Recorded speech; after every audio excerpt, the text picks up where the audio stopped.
जनाब कैसे हैं आप सब। वेरी सॉरी कल आप लोगों का जो लेक्चर है वो बहुत कम हो सका, तो आज charge to mass ratio of an electron से लेकर हम इस चैप्टर के एंड तक इंशाल्लाह चैप्टर को लेके चलेंगे।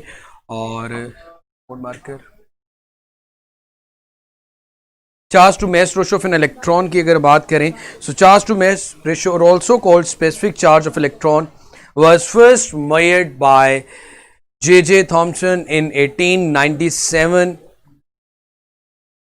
सेंट्रीपिटल फोर्स आप क्या करते हो कि एक इलेक्ट्रिक चार्ज को मूव करवाते हो perpendicular into the magnetic field और सर्कुलर पाथ में मूव करना शुरू कर देता है। तो हम ई ओवर एम रेशो की बात करेंगे मेरा बेटा।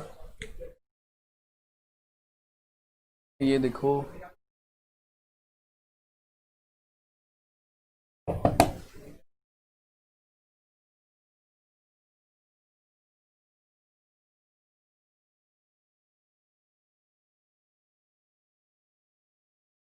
जी मेरा बेटा जरा आप सिर्फ 1 मिनट वेट कर लें, जरा बोर्ड मार्कर आता है तो। जी वालेकुम सलाम, वालेकुम सलाम, वालेकुम सलाम मेरा बेटा, क्या हाल चाल है, कैसे हैं आप सब। तो जल्दी से मेरे बेटे लाइव हो जाया करें आप लोग। Charge to mass ratio of an electron की बात कर रहे थे हम लोग। यार ये बोर्ड मार्कर चेंज कर दो।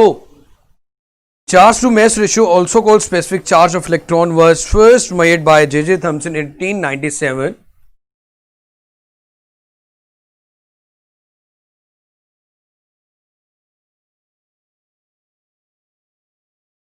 Charge to mass ratio, also called specific charge, J.J. Thomson ने सबसे पहले इसकी बात की थी मेरा बेटा in 1897।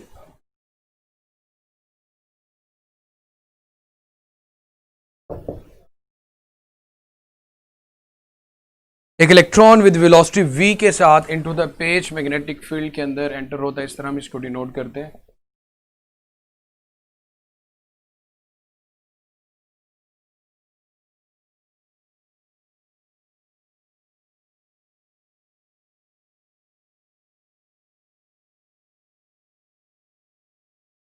बोर्ड मार्कर नहीं है मनोवर साहब, नहीं लिख रहा। हो थैंक यू सो मच, अल्लाह ताला आपको जन्नत में जगह दे कि नया बोर्ड मार्कर निकाल रहे हैं आप, बहुत नुकसान हो जाएगा। जल्दी करें बस। ठीक है ठीक है ठीक है यार, क्यों इतना जुल्म कर रहे हो इसके साथ, दो इसका। चले मेरा बेटा, इसकी बात कर रहे थे। एक इलेक्ट्रॉन विद वेलोसिटी v के साथ मूव कर रहे हैं, अब उसको perpendicular to the field enter करोगे, इलेक्ट्रॉन के ऊपर नेगेटिव चार्ज है v वेलोसिटी के साथ, तो आपके पास इसकी जो मूवमेंट होगी वो सर्कुलर पाथ में होगी, और सर्कुलर पाथ में इसको रहने के लिए सेंट्रीपिटल फोर्स की ज़रूरत होती है। तो यहाँ पे हमारे पास मेरा बेटा जब हम फोर्स की बात करते हैं, इलेक्ट्रिक फोर्स की या मैग्नेटिक फोर्स की, इसके ऊपर मेरा बेटा बात करते हैं on a charge moving in a magnetic field, वो हमारे पास होता है v क्रॉस b। क्योंकि ये परपेंडिकुलरली फील्ड के अंदर एंटर हो रहा है, तो हम ये इसको अगर ओपन करें तो ये आता कि वी बी साइन थीटा, और थीटा की वैल्यू मेरा बेटा हम लोग 90 पुट करते हैं, तो ये बन जाता है q we B. Magnetic force यहाँ पे हमारे पास किसकी इक्वल आ रही होती है मेरा बच्चे, क्यू वी बी की इक्वल। हम यहाँ पे हम लोगों ने इलेक्ट्रॉन लिया हुआ है, तो इलेक्ट्रॉन को क्यू की जगह पे अगर ई पुट करें तो ये बन जाएगा ई वी बी। तो हमारे पास जो फोर्स आ रही है मैग्नेटिक फोर्स वो इक्वल आ रही है ई वी बी के। अब यहाँ पे इसको सेंट्रीपिटल फोर्स भी रिक्वायर होती है, तो हम लिख लेते हैं centripetal force is equal to magnetic force, तो ये आता है M v square over r is equal to e v B. अब मेरे बेटे यहाँ पे आपके सामने जो इक्वेशन बनती है ई ओवर एम की, वो यहाँ से इस फॉर्मूले से ई ओवर एम निकालें तो वो मेरा बेटा हमारे पास बनता है v over B r. Charge to mass ratio is equal to v over B r के इक्वल। अब इसमें से कुछ स्पेसिफिक केसेस की बात करेंगे चार्ज टू मैस रेशो, और अगर सबसे पहले इसका फर्स्ट पॉइंट लिखूं,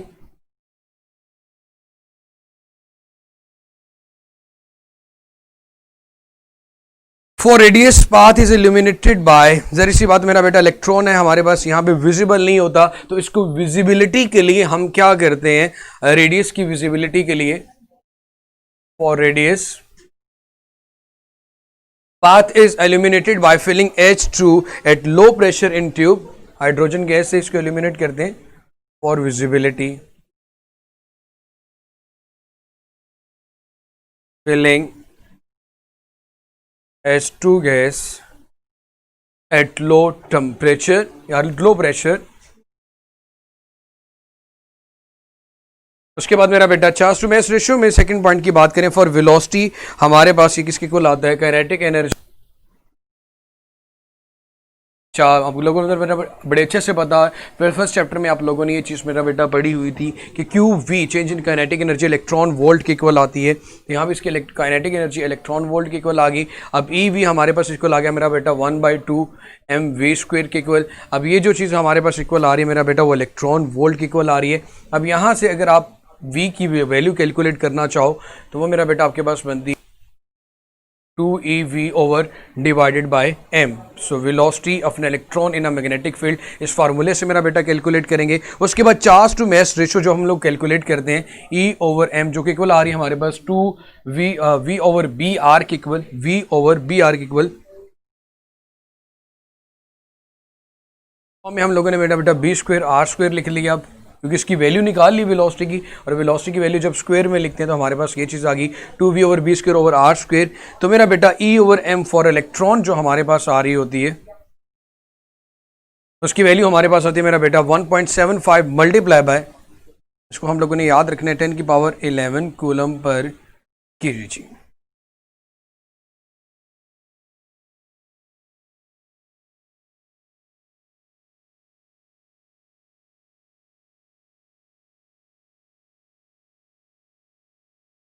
उसके अलावा यहाँ पे जो इंपॉर्टेंट पॉइंट है मेरा बेटा वो ये है कि charge to mass ratio for electron is greater than charge to mass ratio for proton, और उसके अलावा इसकी वैल्यू ग्रेटर देन आती है charge to mass ratio of alpha particles.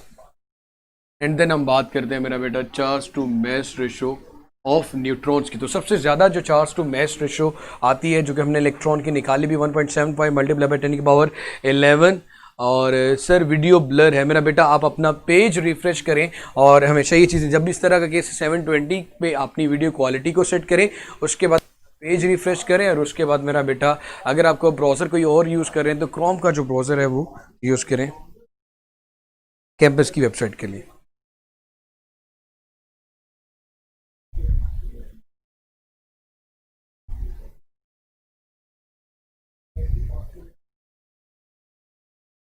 यहाँ पे कुछ हमारे पास चार्ज और मास के रेडियाई के दरमियान कुछ रेशियोज गिवन है, उसके ड्राइव फार्मूले मेरा बेटा आप लोगों के सामने गिवन है।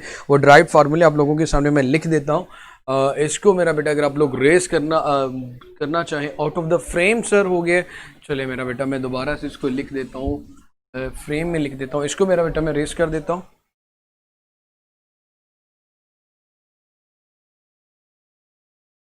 Charge to mass ratio of electron proton की बात की जा रही थी मेरा बेटा, तो charge to mass ratio of electron की वैल्यू से ज़्यादा आती है अगर हम charge to mass ratio for electron निकालें, और उसके बाद आती है charge to mass ratio of आपके पास मेरा बेटा प्रोटॉन, और उसके बाद हमारे पास आती है charge to mass ratio for alpha particles, and last one जो सबसे कम वैल्यू आती है charge to mass ratio of, वो आती है आपके मेरा बेटा न्यूट्रॉन्स की, क्योंकि आप यही कहते हैं ना न्यूट्रॉन पे कोई चार्ज नहीं होता, तो charge to mass ratio for the neutrons वैसे भी मेरा बेटा आपके पास क्या होगी, 0 होगी। इसके बाद मेरा बेटा हम ये कुछ डिराइव्ड फार्मूलाज लिखना चाहते हैं कि अगर two charge particles with charge q1 और q2 enter in a magnetic field perpendicular with the same momentum, अगर उनका मोमेंटम सेम है और परपेंडिकुलरली वो एंटर हो रहे हैं, तो आप वहाँ पे रेशो कैसे कैलकुलेट करोगे रेडियाई की, दो अगर चार्जेस गिवन हो। तो ये मेरा बेटा आपके पास डिराइव्ड फार्मूले कुछ रिजल्ट हैं, उनको ज़रा देख लीजिएगा, नोट भी कर लीजिएगा।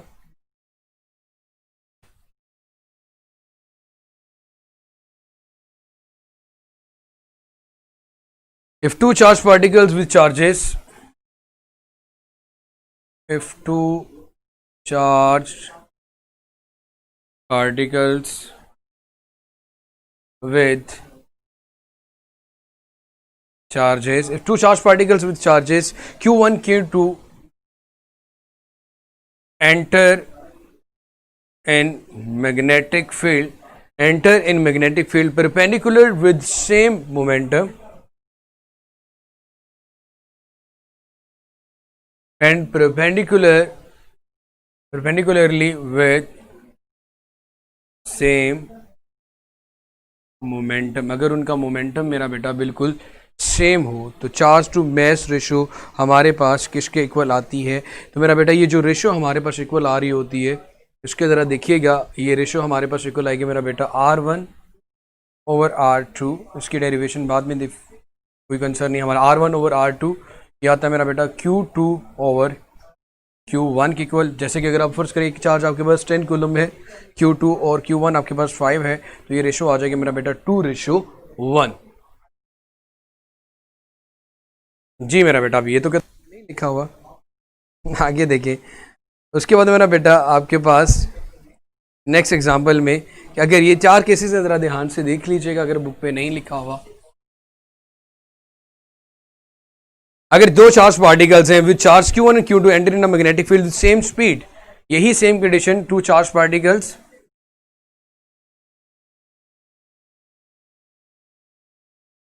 Q1 Q2 मैग्नेटिक फील्ड में एंटर हुए,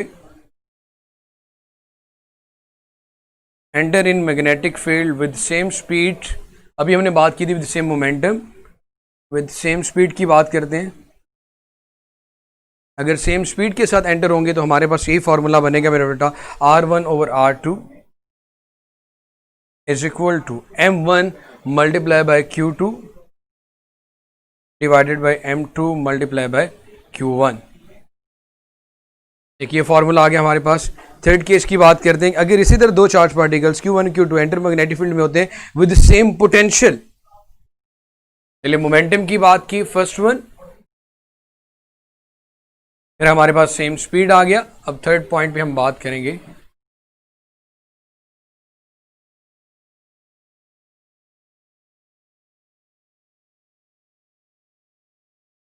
so if charge particles Q1 Q2 enters in magnetic field with same potential, तो हमारे पास मेरा बेटा जो चार्ज की रेशियो आएगी R1/R2, इसमें मेरा बेटा पोटेंशियल के केसेस में स्क्वायर रूट आ जाएगा। ये आएगा मेरा बेटा आपके पास। इसमें अब नई जो चीज ऐड होगी वो मैस M1/M2, तो ये चीज उसके साथ अब मेरा बेटा सिर्फ और सिर्फ क्या आ रहा है, स्क्वायर रूट आ जाएगा Q2/Q1। ये हमारा थर्ड केस आ गया। अभी फोर्थ केसेस रहता है कि जब आपके पास with same kinetic energy enter होंगे, if Q1 Q2 enters in magnetic field with same kinetic energy, with same kinetic energy, तो आपके पास R2 और R1 इक्वल आएगा मेरा बेटा Q2/Q1, और स्क्वायर रूट में हम इसके अंदर लिख देंगे मेरा बेटा M1/M2 को। तो ये फॉर्मूला मेरा बच्चे उधर अपने पास नोट डाउन कर लीजिएगा काइंडली। सब वन फर्स्ट वन था आपके पास, चार्ज परपेंडिकुलरली एंटर हो रहे हैं विद सेम मोमेंटम, तो रेशो क्या होगी रेडियाई की और चार्जेस के दरमियान। अगर फिर उसके सेम मोमेंटम, सेम स्पीड और same potential and same kinetic energy.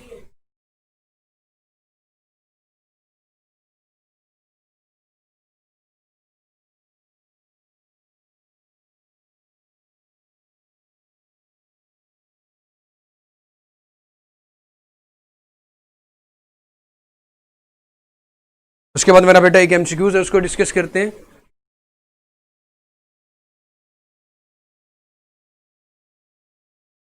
मेरा बेटा अपना पेज रिफ्रेश करके देख लें। ये मेरा बेटा ये चीज़ बुक पे नहीं लिखी हुई, इसलिए मैंने बेटा यहाँ से दिखा दी है, तो इसको ज़रा नोट डाउन कर लीजिएगा।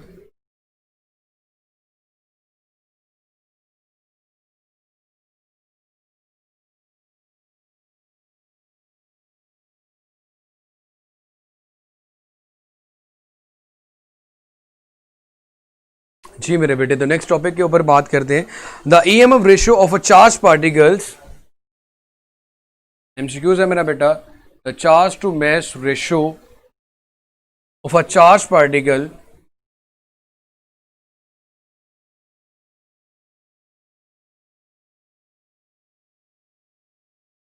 entering in a magnetic field can be determined by entering in a magnetic field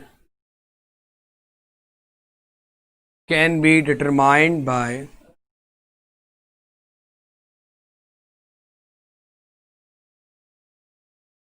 magnetic field में एंटर होती है।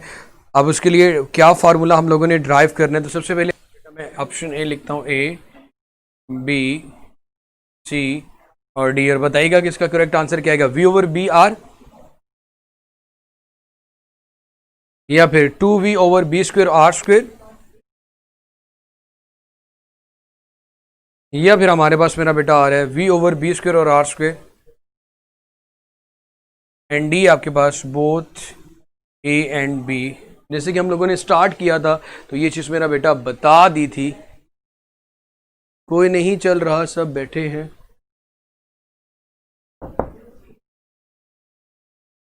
वीडियो क्वालिटी को ज़रा देखिएगा, कोई इशू है? बच्चे कह रहे हैं कि वीडियो क्वालिटी ब्लर आ रही बार बार।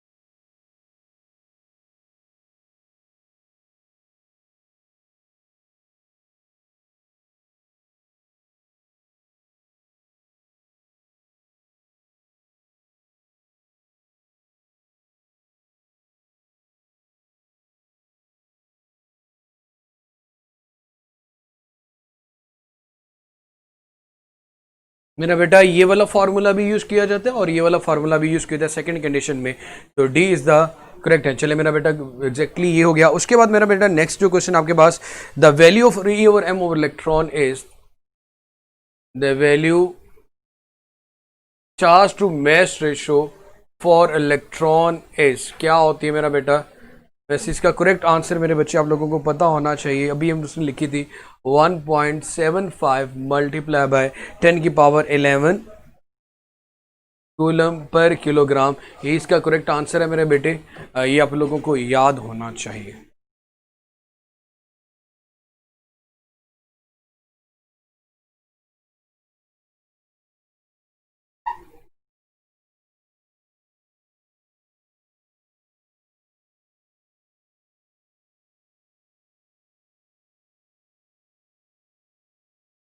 ओके अभी इसके नेक्स्ट टॉपिक में मेरा बेटा याद करते हैं, जो बात करेंगे torque on a current carrying coil, जिसमें नेआब भी आप लिखते हो NIAB, या फिर बीना भी लिखा जाता है BINA।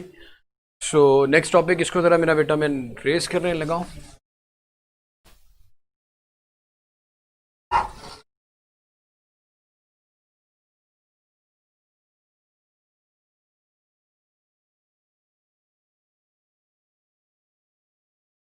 Torque on a current carrying coil, जब आप एक कॉइल को, रेक्टेंगुलर कॉइल को प्लेस करते हो एक मैग्नेटिक फील्ड में, तो उसमें मेरा बेटा दो कपल ऑफ फोर्स एक्ट कर रहा होता है, जिसकी वजह से हम ये बात करते हैं कपल ऑफ फोर्सेस की वजह से उसके ऊपर टॉर्क प्रोड्यूस होता है। Torque on a current carrying coil placed in a magnetic field, permanent magnetic field होता है, एक तरफ से नॉर्थ आ रहा है, दूसरी तरफ आपके पास मेरा बेटा साउथ होता है। एक रेक्टेंगुलर कॉइल के उसके अंदर आप जो मेरा बेटा जब प्लेस करते हो तो उस रेक्टेंगुलर कॉइल पे a couple of forces act करती हैं, जो कि उसको रोटेट करवा रही होती हैं। रोटेशन की रीजन बनती, जब भी रोटेशन होती है तो हमारे पास मेरा बेटा जो प्रोड्यूस होता है कपल ऑफ फोर्सेस की वजह से, मेरा बेटा उसकी भी बात करते हैं, CRO।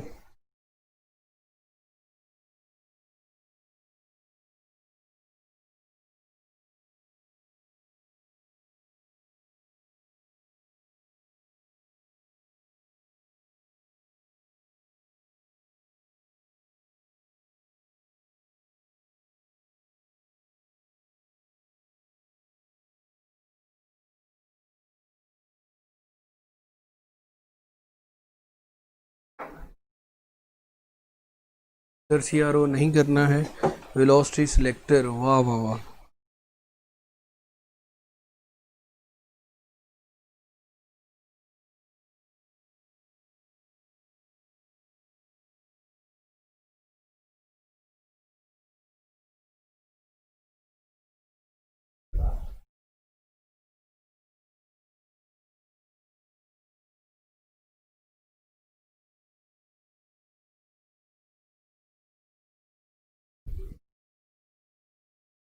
चलो मेरा बेटा वेलोसिटी सिलेक्टर का टॉपिक करते हैं। सबसे पहले इसको ज़रा देख लेते हैं, सीआरओ भी करते हैं मेरा बेटा, क्यों नहीं करना।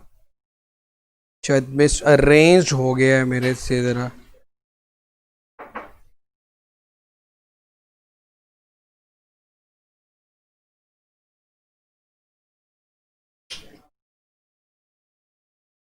खैर हम बात कर रहे थे जो टॉर्क यहाँ पे इक्वल होगा मेरा बेटा, वो आपके पास इक्वल आता है, नाप भी लिख लेते हैं, या बी एन ए कॉस की बात करते हैं मेरा बेटा। और अल्फा एंगल होता है आपके पास प्लेन ऑफ कॉइल।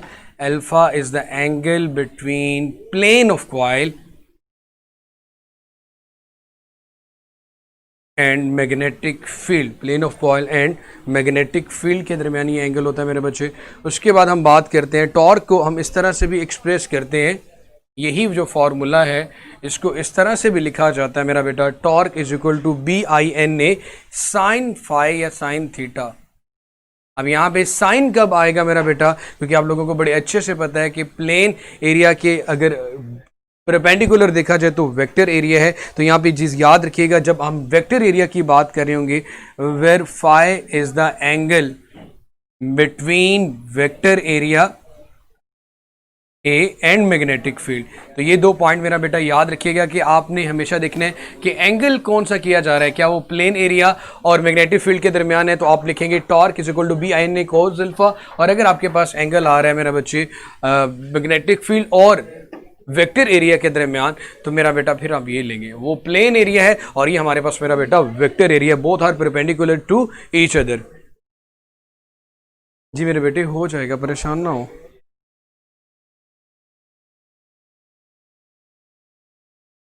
अब यहाँ पे ये बात की जाती है कि जब मेरा बेटा इस पे दो फोर्सेस एक्ट कर रही होती हैं, जिसकी वजह से यहाँ पे कपल ऑफ फोर्सेस की वजह से आपका टॉर्क प्रोड्यूस हो रहा होता है, तो मैग्नीट्यूड भी उनका सेम होता है, डायरेक्शन अपोजिट होती है। तो ये कहते हैं जी नेट फोर्स वहाँ पे on the object is zero, but torque zero नहीं होता, टॉर्क नॉट जीरो, टॉर्क उसमें रोटेशन प्रोड्यूस करता रहता है।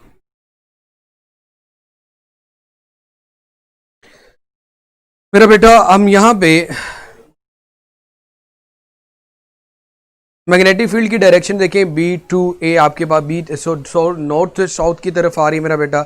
और हम यहाँ पे एफ जो लेते हैं वो लेते हैं I L B, I into L cross B से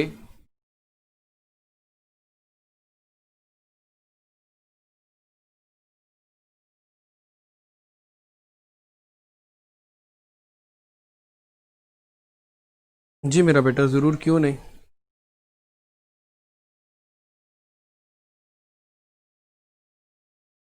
यहाँ पे जो अभी एक पॉइंट बताया था मेरा बेटा वो ये था कि यहाँ पे अगर सिग्मा समेशन एफ की बात करो तो वो आपके पास जीरो है। यहाँ पे दोनों फोर्सेस F1 और F2 आपस में इक्वल है, लेकिन डायरेक्शन में ऑपोजिट आ रही होती हैं। लेकिन मेरा बेटा डायरेक्शन में ऑपोजिट आ रही होती है, इसलिए यहाँ पे मैग्नीट्यूड दोनों का सेम है F1 और F2, लेकिन दोनों आपस में मेरा बेटा डायरेक्शन में क्या होती हैं, ऑपोजिट। ये 3 पॉइंट्स फोर्स के बारे में।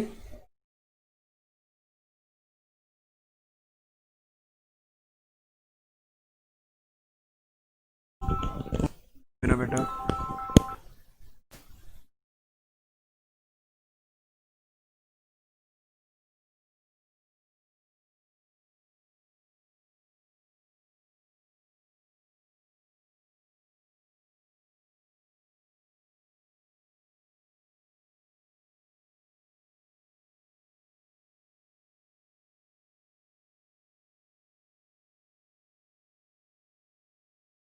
चलें जनाब, अब इसकी एक्सप्लेनेशन के ऊपर आ जाते हैं। जो भाईजान ने अभी पूछी थी आपके सामने कि टॉर्क की वैल्यू कब मैक्सिमम होती है कब मिनिमम होती है, इसको जरा मैं करता हूँ एक्सप्लेन। एंगल का पता चल गया, फोर्स का पता चल गया, कौन सा जब प्लेन एरिया के दरमियान जब बात करेंगे तो कौन सा फॉर्मूला यूज किया जाएगा। सो भाईजान हमने एक कॉइल ली, उसको एक परमानेंट मैग्नेटिक फील्ड के अंदर प्लेस, उसके ऊपर कपल ऑफ फोर्सेस की वजह से टॉर्क प्रोड्यूस होता है। वो टॉर्क आपके पास B I N A cos alpha के इक्वल आ रहा है। अब यहाँ बेटा जब टॉर्क की डेरिवेशन की बात करेंगे, नाम लिख दिया गया जी जनाब।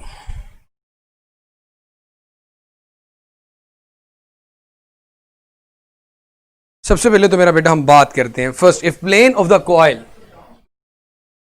First point, if plane of coil, अगर कॉइल आपकी is parallel to the magnetic field, is parallel to magnetic field, then alpha की वैल्यू आपके पास मेरा बेटा 0 डिग्री होती है। प्लेन और मैग्नेटिक फील्ड दोनों आपस में पैरेलल आ रहे हैं तो अल्फा की वैल्यू 0 डिग्री होगी। जब आप अल्फा की वैल्यू 0 डिग्री रखेंगे तो आपके पास cos 0 हमेशा क्या होता है मेरा बेटा 1। आपके पास जो टॉर्क की वैल्यू आएगी वो मैक्सिमम आएगी, जो आपके पास बिना के इक्वल आएगी, ये आपका मैक्सिमम टॉर्क होगा जब आपके पास फर्स्ट कंडीशन की बात की। सेकेंडली मेरा बेटा अगर हम बात करते हैं, क्योंकि cos 0 1 होता है, if plane of the coil is perpendicular to the magnetic field, second point, अब अगर plane of coil is perpendicular to magnetic field, then मेरा बेटा आपके पास अल्फा आ जाएगा 90 डिग्री। जब अल्फा 90 डिग्री आएगा तो बी आई एन ने cos 90 पुट करेंगे तो टॉर्क की वैल्यू मेरा बेटा आपके पास 0 आ जाएगी। इसी तरह अगर आपके पास plane of the coil is parallel to the pole of the faces आ रही है, यहां पे पोल ऑफ द फेसेस के पैरेलल आ रही है, तो तब भी मेरा बेटा आपका जो टॉर्क है वो मैक्सिमम आएगा, क्योंकि इन दोनों के दरमियान अगेन एंगल उस वक्त 0 डिग्री होगा। If plane of coil is parallel to the pole of faces, तब मेरा बेटा हमारे पास अगेन वही चीज कि जो अल्फा की वैल्यू है वो 0 डिग्री होगी, और जब अल्फा 0 डिग्री आएगा तो टॉर्क हमारा मेरा बेटा क्या आता है उस वक्त मैक्सिमम आता है। हम फर्स्ट केस में ये चीज देख चुके। अब फोर्थ केस की बात करता हूं।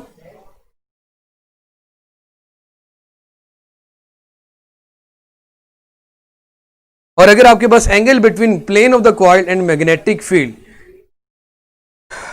इसको जरा देखिएगा, angle between plane of coil and magnetic field if torque is half of the maximum, angle बताएं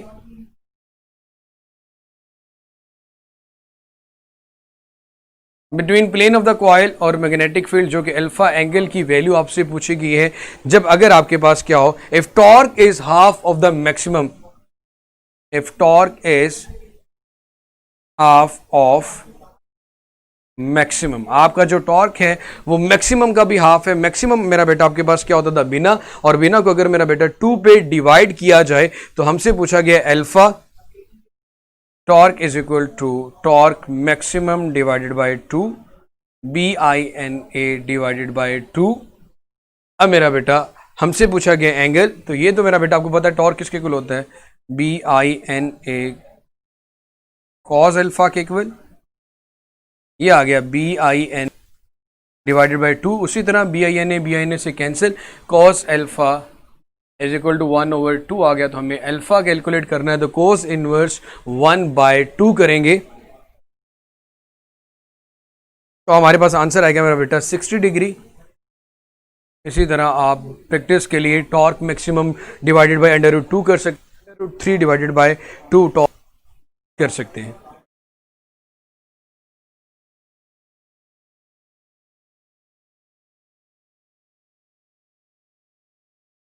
अब अगर आपसे ये पूछा जाए कि भाई आप मैग्नेटिक फील्ड बी और वेक्टर एरिया के दरमियान एंगल की बात करें, तो मेरा बेटा इसको जरा एक दफा काइंडली आप नोट कर ले, ताकि हम अगले जो 2 पॉइंट्स उनकी वहां पे बात, एंगल बिटवीन,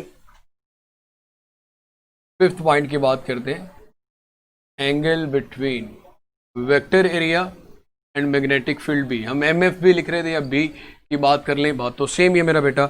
तो हमसे पूछा गया है कि टॉर्क अगर आपके पास maximum, torque is half of the maximum, torque is half of maximum, जैसे कि अभी प्रीवियसली फोर्थ केस में था, टॉर्क की वैल्यू आपके पास गिवन है torque maximum divided by 2 BINA divided by 2। लेकिन आपसे ये भी पूछा गया कि एंगल बताएं बिटवीन आपके पास मेरा बेटा वेक्टर एरिया, और जब भी वेक्टर एरिया की बात करेंगे मेरा बेटा, अल्लाह माफ़ करे हमजा बेटा, magnetic field, current, number of turns, area of the coil, ये तो शुरू से चल रहा था। खैर, जिसको नहीं पता मेरा बेटा वो देख ले। अब अगर मेरे बच्चे बात करते हैं, मैंने जो कहा था जब आपके पास वेक्टर एरिया की बात की जाएगी तो कोस अल्फा नहीं बल्कि साइन फाई यूज करेंगे। तो अब हमारे पास जो टॉर्क की वैल्यू आएगी वो ये आएगी कि BINA sine phi is equal to BINA divided by 2। ये कैंसिल, तो sine theta is equal to 1/2 and theta phi या जो वो भी आप यूज कर रहे हो, इन थीटा आपके पास या फाई आ जाएगा साइन इनवर्स 1/2, जो कि आपके पास मेरा बेटा बनेगा 30 डिग्री।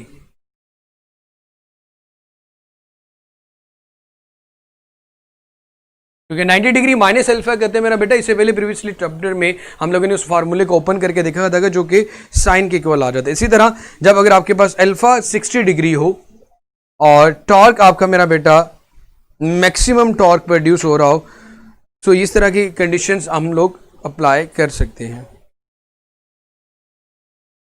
उसके बाद मेरा बेटा आपका एक जो प्रीवियसली टॉपिक है वेलोसिटी सिलेक्टर की, उसकी तरह बेटा यहां पे बात कर लेते हैं।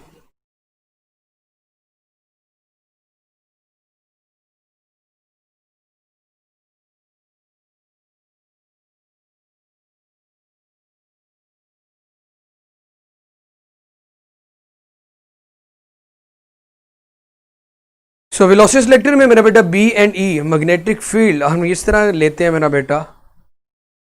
इसको मेरा बच्चे मैं रेस कर देता हूँ, एक दफ़ा आपने नोट डाउन करना है वो कर ले।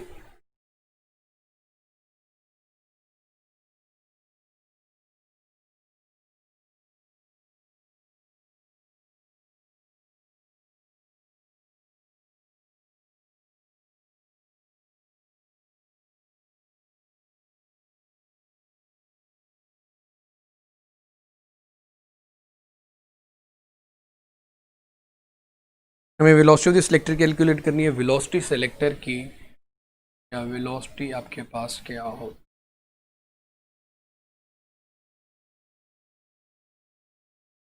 डायग्राम आप लोगों को कुछ इस तरह से नज़र आ रही होगी कि आपके पास मैग्नेटिक फील्ड है, पहले इलेक्ट्रिक फील्ड मौजूद है पॉजिटिव टू नेगेटिव,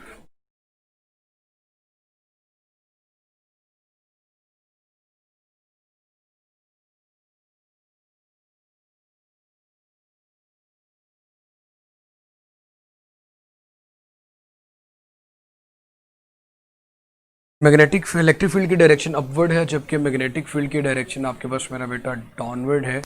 FE आपके पास अपवर्ड आ रहा है जबकि मैग्नेटिक फील्ड हमने प्लेस किया उसकी डायरेक्शन आपके पास मेरा बेटा डाउनवर्ड आ रही है। चार्ज हम लोग यहाँ पे कोई पॉजिटिव कंसिडर कर लेते हैं। अब ये चार्ज इलेक्ट्रिक और मैग्नेटिक फील्ड दोनों में मौजूद है। इसके ऊपर मेरा बेटा हमने वेलोसिटी कैलकुलेट करनी, जो वेलोसिटी बेसिकली आती है और इलेक्ट्रिक फील्ड हमारे पास ये है और हमने यहाँ पे डॉट शो करके मैग्नेटिक फील्ड B ले लिया। मैग्नेटिक फील्ड की डायरेक्शन मेरा बेटा आपके पास डाउनवर्ड है जबकि इलेक्ट्रिक फील्ड मतलब इनवर्ड आपके पास आ रहा है। इन टू द पेज उसके लिए डॉट यूज़ करते हैं, आउट टू द पेज के लिए हम क्रॉस यूज़ करते हैं। तो V is equal to EB हमें कैलकुलेट करना है। तो मैग्नेटिक फील्ड में तो आपके पास V equal E over B आता है, लेकिन इलेक्ट्रिक फील्ड में ये वैल्यू उसके लिए नहीं आती। हम करते हैं क्या मेरा बेटा, ये चीज़ याद रखिएगा, B and E are perpendicular to each other. Magnetic field और इलेक्ट्रिक फील्ड दोनों एक दूसरे के परपेंडिकुलर होते हैं, are perpendicular to each other. उसके बाद मेरा बेटा electric and magnetic field act in opposite direction.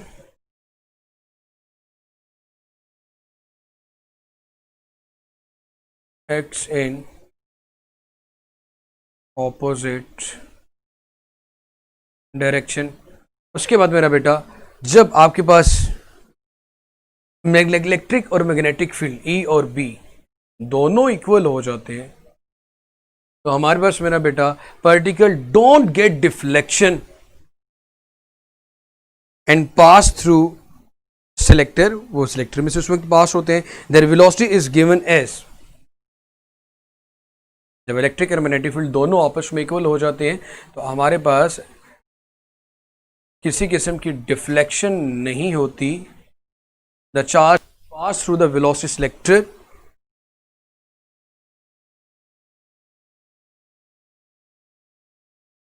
and pass through selector. Their velocity is given as, हम यहाँ लिख लेते हैं जब ये दोनों फील्ड इक्वल होंगे Q we B is equal to आ जाएगा क्यू ई के. तो यहाँ से क्यू क्यू के साथ कैंसिल हो गया. हमने v की वैल्यू वेलोसिटी की बात करनी, तो वेलोसिटी हमारे पास आ रहा है मेरा बेटा e ओवर b के इक्वल. ये आ गई हमारे पास वेलोसिटी सिलेक्टर की जो वेलोसिटी है. अब मेरा बेटा यहाँ पे हम जो डिवाइसेस का इस्तेमाल करते हैं, जैसे कि इलेक्ट्रॉन है, इलेक्ट्रॉन का इस्तेमाल यहाँ पे क्यों किया जाता है उसकी बात करते हैं. Actually the electron is used to accelerate positive charge particles.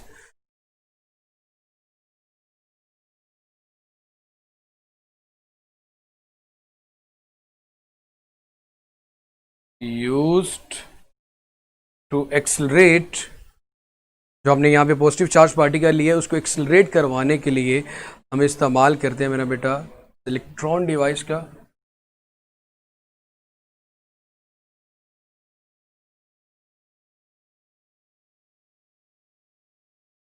इसी तरह मेरा बेटा हमारे पास time period frequency of the charge particles का जो फॉर्मूले यहाँ पे गिवन है T is equal to S over V. और एस मेरा बेटा हमारे पास जो डिस्टेंस होता है वो, क्योंकि पूरे साइकिल की बात करते हैं तो 2 पाई आर आ जाता है सर्कमफेरेंस. और हमारे पास नीचे जो वेलोसिटी है वो वेलोसिटी क्यू बी की इक्वल होती है. तो 2 पाई आर डिवाइडेड बाय हमारे पास आ जाए मेरा बेटा क्यू बी. यहाँ पे क्यू बी लिखते हैं तो यहाँ पे आर की जगह पे फिर मेरा बेटा हमारे पास एम आ जाता है. अब मेरे बेटे आर क्योंकि हमारे पास इक्वल होता है M V over Q B के इक्वल, तो आर की वैल्यू यहाँ पे रिप्लेस करते हैं और यहाँ पे आ जाता है हमारे पास 2 pi M over Q B. Time period, जब टाइम पीरियड आ जाता है तो उसी टाइम पीरियड का जब रेसिप्रोकल लेते हैं F is equal to 1 over T, तो हमारे पास इसकी फ्रीक्वेंसी आ जाती है. तो ये बन जाएगा फिर Q B over 2 pi M. तो ये था हमारे पास टाइम पीरियड और फ्रीक्वेंसी ऑफ चार्ज पार्टिकल की अगर बात की जाए. और यहां से मेरा बेटा एक चीज क्लियर हो रही है कि आपका जो टाइम पीरियड है वो डायरेक्टली प्रोपोर्शनल आ रहा है मैस के, और अगर बात करें इनवर्सली प्रोपोर्शनल की तो वो आ रहा है मेरा बेटा चार्ज के. इसको नोट डाउन कर लें.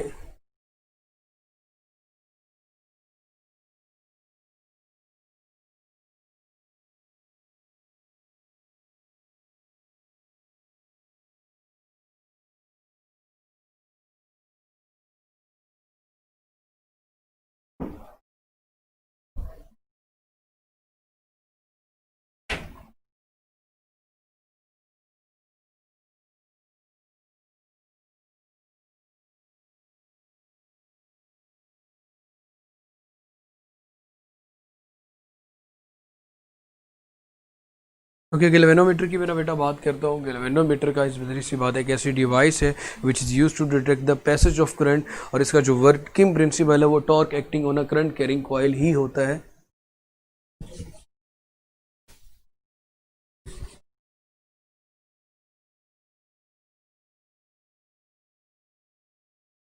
दो तरह का टॉर्क प्रोड्यूस होता है, रिस्टोरिंग टॉर्क और जो आपके पास couple galvanometer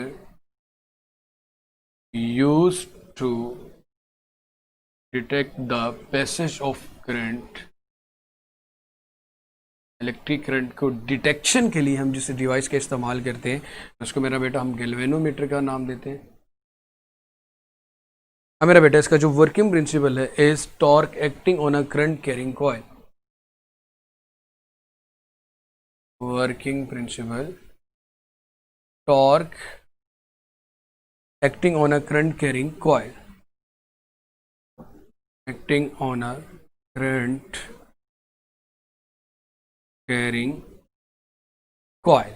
torque acting on a current carrying coil. और इसमें मेरा बेटा आप लिखते हैं कि जो कपल का टॉर्क है वो इसके रिस्टोरिंग कोर्स जो स्प्रिंग आपने यूज़ किया हो जाता है, दोनों आपस में जब इक्वल होते हैं तो हमारे पास जो फार्मूला ड्राइव होता है इसमें इलेक्ट्रिक करंट कैलकुलेट करने का, तो जी आपको पता है कि ये होता है BINA, ये आता है आपके पास मेरा बेटा C थीटा के इक्वल, और हमने I कैलकुलेट करना होता है तो ये आता है मेरा बेटा C theta divided by BNA। और यहाँ पे जो फार्मूला हमारे पास शो कर रहा है वो ये करता है, आपके पास एंगल की डिफ्लेक्शन एंगल ज़्यादा होगा हमारे पास इलेक्ट्रिक करंट की, जो गैल्वेनोमीटर की डिफ्लेक्शन ज़ाहिर सी बात हमें ये चीज़ बताएगी कि आपके पास इलेक्ट्रिक करंट की वैल्यू ज़्यादा है या आपके पास इलेक्ट्रिक करंट की वैल्यू कम आ रही है।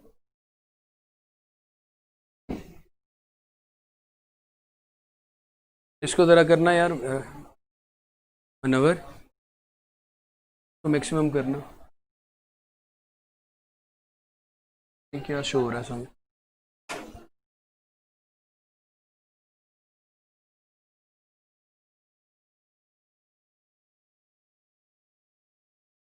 उसके बाद मेरा बेटा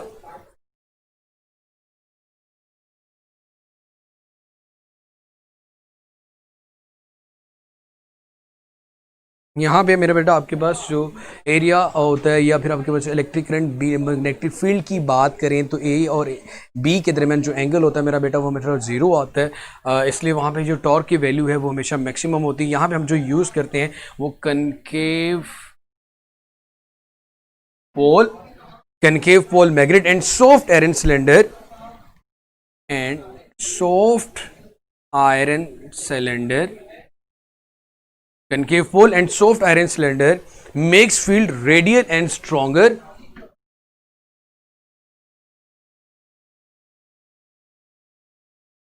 makes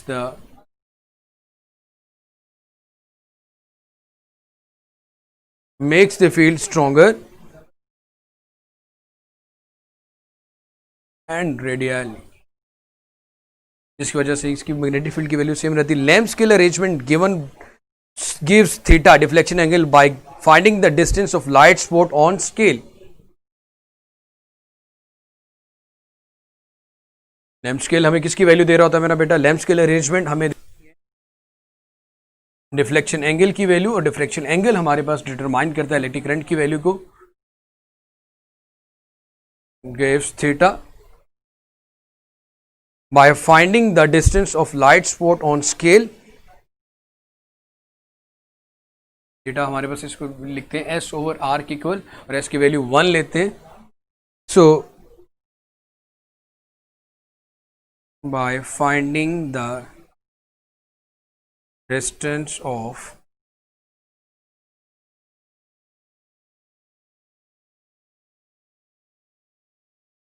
of light spot on scale,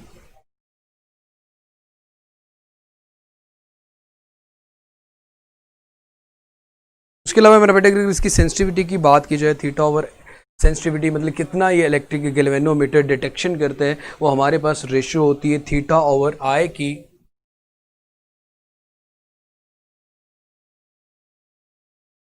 कि कितना इलेक्ट्रिक करंट फ्लो करेगा और डिफ्लेक्शन कितनी होगी, तो इसे NMOB ओवर C भी लिखा जाता है। तो हमारे पास मेरा बेटा जो सेंसिटिविटी है वो डायरेक्टली प्रोपोर्शनल होती है N के नंबर ऑफ टर्न्स है, जो आपकी सेंसिटिविटी डायरेक्टली प्रोपोर्शनल है क्रॉस सेक्शनल एरिया के। इसी तरह मेरा बेटा जो सेंसिटिविटी है आपकी वो डायरेक्टली प्रोपोर्शनल आती है मैग्नेटिक फील्ड के।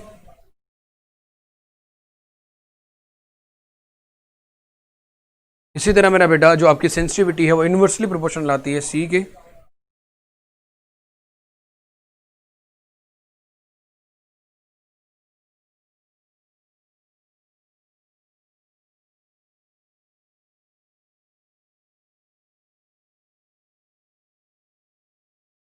जी मेरा बेटा उसी तरह सेंसिटिविटी और स्टेबिलिटी ये दोनों एक दूसरे के इनवर्सली प्रोपोर्शनल होते हैं।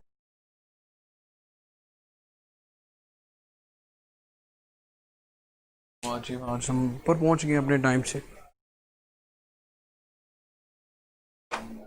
इसी तरह एम मीटर की ही अंदर शंट रेजिस्टेंस के इस्तेमाल से, शंट रेजिस्टेंस मतलब पैरेलल रेजिस्टेंस लगा के हम इसको गैल्वेनोमीटर को एम मीटर में जी को जो रिस्टोरिंग टॉर्क होता है उसको टॉर्जिशनल कपल का नाम दिया जाता है।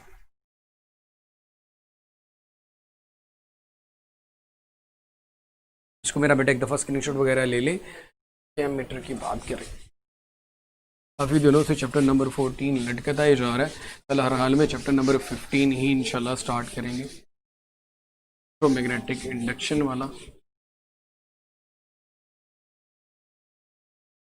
A device which is used to measure the current in amperes.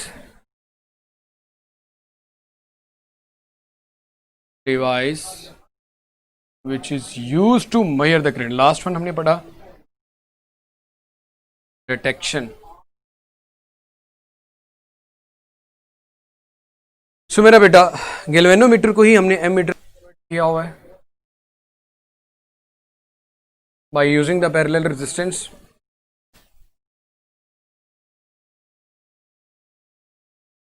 ये हमारे पास गैल्वेनोमीटर है, इसके पैरेलल में हम एक रेजिस्टेंस लगाते हैं जिसको शंट रेजिस्टेंस भी कहते हैं, आरएस। और शंट का मतलब भी होता है मेरा बेटा आपके पास पैरेलल।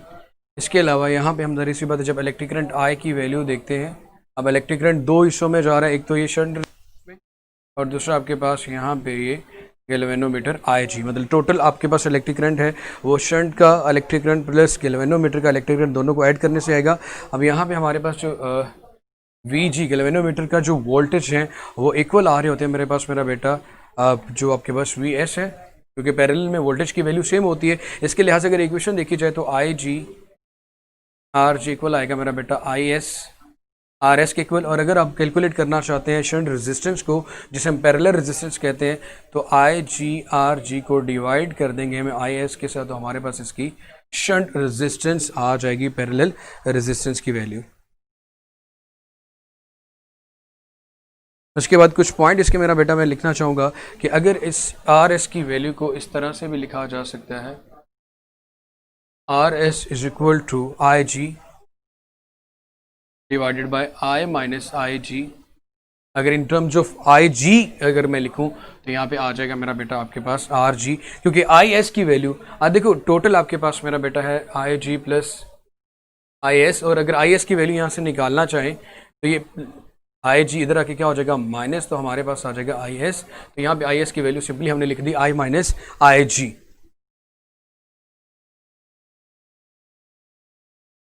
उसके बाद मेरा बेटा कुछ पॉइंट्स लिखते हैं। हमारे पास रेंज ऑफ करंट है जो I is range of current, ये हमारे पास इन्वर्सली प्रोपोर्शनल होती है शंट रेजिस्टेंस के। एक पॉइंट तो ये। दूसरा, अगर मेरे पास मैं ये याद कहता हूं कि आपके पास यहाँ पे गैल्वेनोमीटर में जो करंट है या आपका पास रेंज ऑफ द करंट है वो 10 टाइम्स है जो गैल्वेनोमीटर में जो करंट की वैल्यू है। आपके पास range of the current I की वैल्यू 10 टाइम्स ऑफ IG है, तो आपके पास शंट रेजिस्टेंस कैसे निकालेंगे? तो if RS is equal to, RS हमारे पास मेरा बेटा आ गएगा IG डिवाइडेड बाय I की जगह लिखेंगे आप मेरा बेटा 10 IG माइनस IG, ये मेरा बेटा बनेगा IG डिवाइडेड बाय 9 IG। तो इसका शॉर्टकट हम लोग लिखना चाहेंगे मेरा बेटा, तो शॉर्टकट कैसे लिखेंगे कि हमारे पास ऐसे ये तो ये आ रहा है RG divided by 9, RS is equal to हमारे पास यहाँ पे ये बन जाएगा RG divided by 9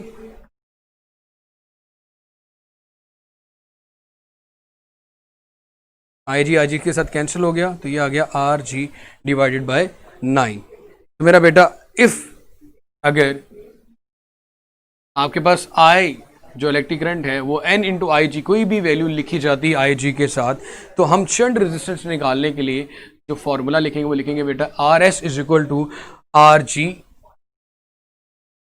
divided by N minus I, RG divided by N minus 1, sorry N minus 1। ये हमारे पास आ जाएगा शंट रेजिस्टेंस या पैरेलल रेजिस्टेंस कैलकुलेट करने के लिए।